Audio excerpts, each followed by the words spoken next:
नमस्कार दोस्तों, प्रस्तुत है प्रतिलिपि पर 2019 में मेरे द्वारा लिखा गया एक लेख दुख। आज पता नहीं क्यों दुख पर एक लेख लिखने को मन कर रहा है। शायद इसलिए क्योंकि सुबह सुबह भजन न सुनकर समाचार सुन लिए। आप सबने ये देखा होगा कि हम सुबह सुबह जो गाना सुनते हैं उसे दिन भर गुनगुनाते रहते हैं और जो न्यूज़ सुबह सुबह सुनते हैं उसे दिन भर भूल नहीं पाते। चलिए अब बात करते हैं दुख की। दुख आखिर है क्या? एक भावना, एक एहसास जिसमें जितना ज़्यादा डूबो उससे 4 गुना समय लगता है बाहर निकलने में। जिसको ईश्वर ने प्राण दिए हैं उसे यह भावना भी दी है, चाहे जीव जंतु हो या मानव, क्योंकि दुख के बिना खुशी का एहसास नहीं होता। भगवान ने स्वयं पृथ्वी पर आकर दुख भोगे हैं। इस भावना व एहसास से जब भगवान अछूते नहीं रहे तो हम साधारण इंसान कैसे अछूते रह सकते हैं? इंसान कितना भी अमीर हो या कितना भी गरीब हो, कहीं का भी रहने वाला हो, किसी भी उम्र का हो, कोई ना कोई दुख उसे बना ही रहता है अपने जीवन में।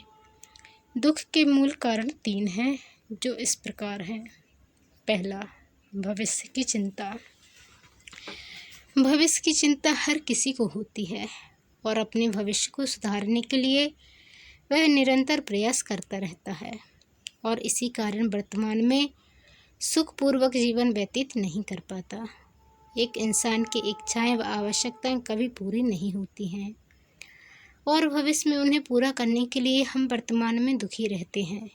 जब भविष्य में हमारी वह इच्छाएं व आवश्यकताएं पूरी हो जाती हैं तो नई जन्म ले लेती हैं।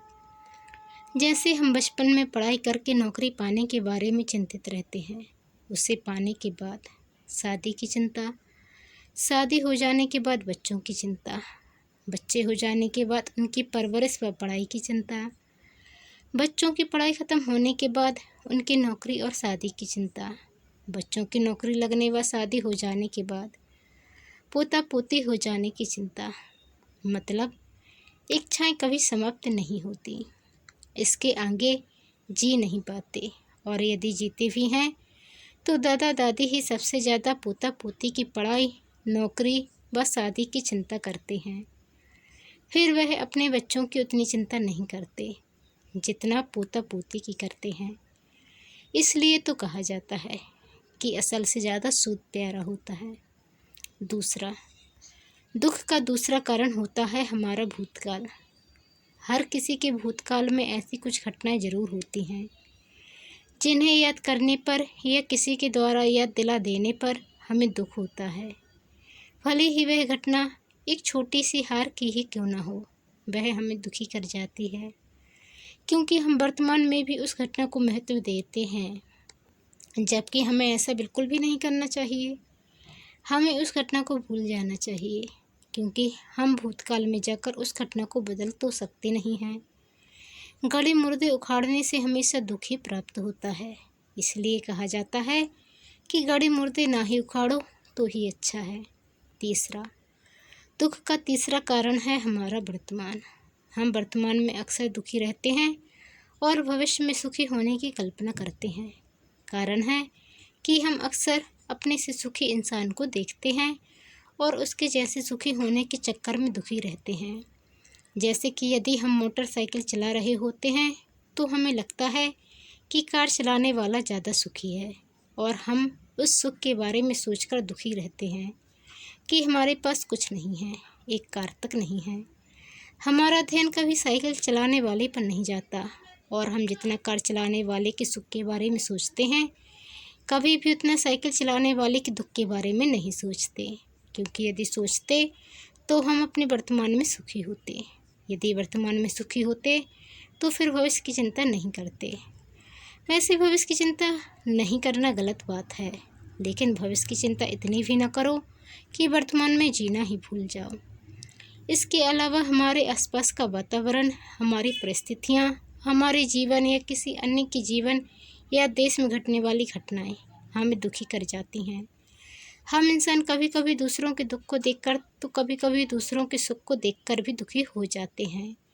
सुख दुख एक दूसरे के पूरक हैं। यदि सुख रहेगा तो दुख नहीं रहेगा, और यदि दुख रहेगा तो वहाँ सुख नहीं आ पाएगा। यदि हम स्वयं को सुखी रखना चाहते हैं तो हमें नकारात्मकता से दूर होना पड़ेगा और सकारात्मक विचारों को अपने मन में हमेशा जगह देनी होगी। सुखी रहने के लिए हमें भूतकाल को साथ लेकर भविष्य की ओर नहीं दौड़ना है, बल्कि अपने वर्तमान को सकारात्मक बनाना है। यदि हमने वर्तमान को बेहतर व सकारात्मक बना लिया तो हमारा भविष्य उज्जवल ही होगा। और यदि हम चिंता व दुख का आवरण ओढ़े हुए वर्तमान को जीते रहे तो हमारा भविष्य क्या होगा, हम स्वयं ही विचार कर सकते हैं। क्योंकि हम दुखी अवस्था में किसी कार्य को उतने अच्छे से नहीं कर सकते जितने अच्छे से सुखी रहने पर कर सकते हैं। मतलब वर्तमान में सुखी रहने वाला इंसान भविष्य में भी सुखी रहेगा, और वर्तमान में दुखी रहने वाला भविष्य में भी दुखी रहेगा। सुख दुख हमारी फीलिंग है, उन्हें कंट्रोल हमें ही करना होगा। तो दोस्तों, मैंने ये लेख 2019 में प्रतिलिपि पर लिखा था। आपको मेरा ये लेख कैसा लगा, आपको इससे क्या अच्छी बातें लगी, और आप इसके बारे में जो भी कहना चाहते हैं कमेंट बॉक्स में कह सकते हैं। धन्यवाद।